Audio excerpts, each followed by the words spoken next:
What's going on, everybody? Welcome to another brand new installment of Renegades Reviews, exclusively here as always on the Casa D18 Studios channel. I am your host, the Renegade JJ Williams, and today we leave the water for a day and we go to the deserts of Egypt for 1955's Abbott and Costello Meet the Mummy, starring Bud Abbott, Lou Costello, Marie Windsor, Michael Ansra, Dan Seymour, Richard Deacon, Kurt Katch, and Eddie Parker. What's going on, everybody? Thank you for joining me here once again for another brand new installment of Renegades Reviews. And like I said during the introduction, today we're going to leave the water for the day, and we're going to go back to the deserts of Egypt, and we're going to discuss the second Abbott and Costello film of the Universal monsters that I'm covering, Abbott and Costello Meet the Mummy. Now, as our movie opens, two Americans are stranded in Cairo, Egypt, and they just happen to overhear Dr. Gustav Zoomer discussing the mummy Clarice, the guardian of the tomb of Princess Ara. So right there we have a slight difference. We're not talking about Caris, we're talking about Clarice. And we're not talking about the Princess Anaka, we're talking about Princess Ara. So it's a slight difference in the mummy characters, although very similar in the name, Caris, Clarice. It might get a little confusing for those of you that remember the other mummy movies that I discussed, but trust me, this is not related to those. Now, supposedly, the mummy has a sacred medallion which shows the location of the treasure of Princess Ara. The followers of Clarice, which is led by Simu, end up overhearing the conversation along with Madame Rontru, a businesswoman who is interested in stealing the treasure of Princess Ara. Abbott and Costello go to Dr. Zoomer's house in order to apply for the position to accompany the mummy back to America.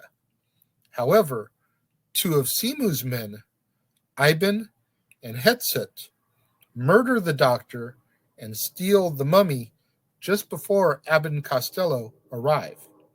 However, the medallion has been left behind and is found by Abbott and Costello, who attempt to sell it. Rontru offers them $100, but Abbott suspects that the medallion is worth much more than that and asks for $5,000, which Rontru agrees to pay. She tells them to meet her at the Cairo Cafe, where Abbott and Costello learn from a waiter that the medallion is cursed. They frantically try to give it to one another until it ends up in Costello's hamburger and he swallows it. Rontru then arrives and drags them to a doctor's office in order to get a look at the medallion under a fluoroscope. However, she can't read the medallion's inscribed instructions, which are written in hieroglyphics. Simu then arrives, posing as an archaeologist, and offers to guide them to the tomb.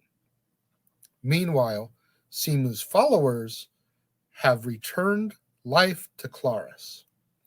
And when they arrive at the tomb, Costello learns of Simu's plans to murder all of them.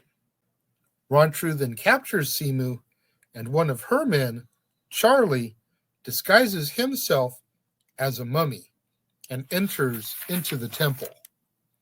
Abbott then follows suit by disguising himself as a mummy, and he and Costello rescue Simu. Eventually, all three mummies, Clarice, Charlie, and Abbott, are all in the same place at the same time, and the dynamite that Rontru intends to use to dig up the treasure detonates, killing Clarice and revealing the treasure.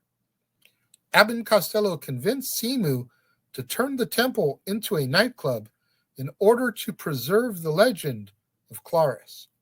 And the three criminals who wanted to steal the treasure are presumably arrested as our movie comes to its close. I enjoy Abbott and Costello. This movie, though, was a bit of a stretch for me. Quite a few of the gags were very reminiscent of Abbott and Costello Meet Frankenstein, making them slightly less entertaining this time around. The actor who played Claris, I feel like he just really didn't want to do this. Again, I discussed when I talked about the other movies how it's hard to, present emotions when you're wrapped up in bandages like that. But at least you could see that Chaney was trying to bring some charisma as Claris to the role. Same with Tom Tyler in The Mummy's Hand. But in this one, it just felt very flat. The Mummy felt flat. And just not that entertaining in the grand scheme of things.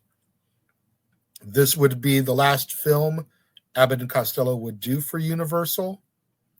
I don't know if maybe that had something to do with it, but it just seemed like they didn't really try as hard as they did in Abbott and Costello Meet Frankenstein either.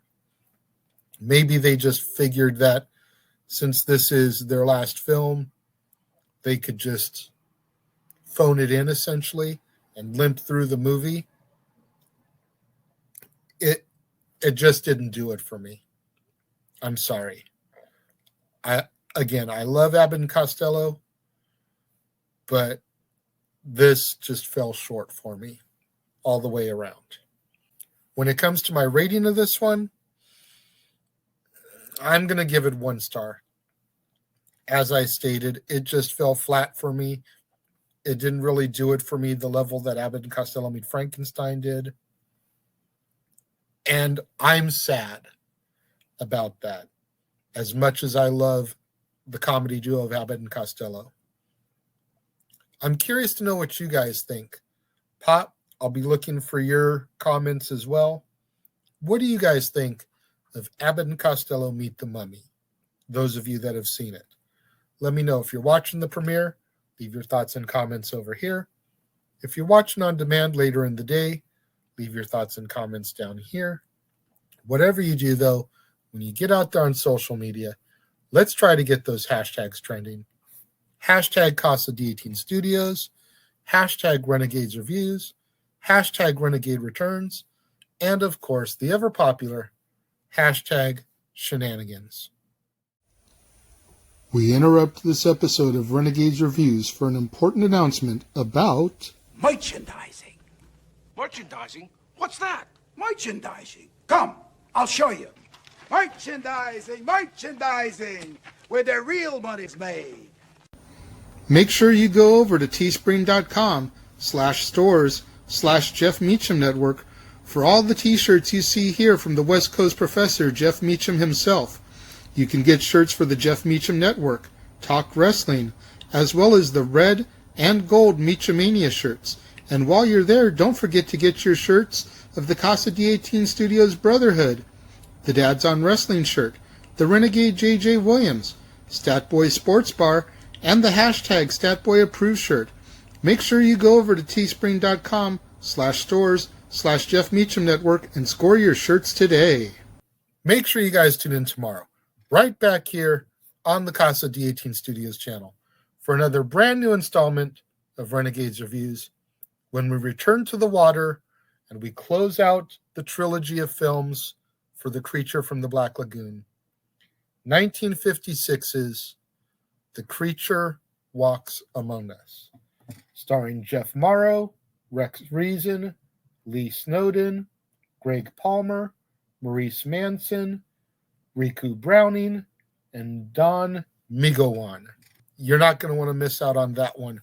Right back here tomorrow on the Casa D18 Studios channel, on an all-new Renegades Reviews, when we wrap up the Creature triple feature. To all my loyal fans and viewers out there tuned in for the premiere, leaving your thoughts and comments over here, thank you very much. I greatly appreciate each and every one of you.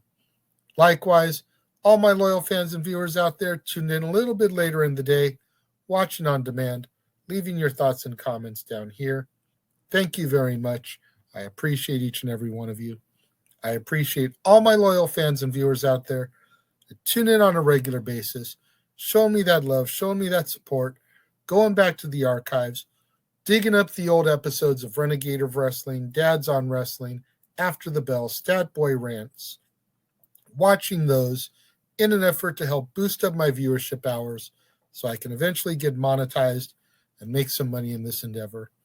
Thank you very much to all you guys that tuned in and joined me today, and I will see you guys next time.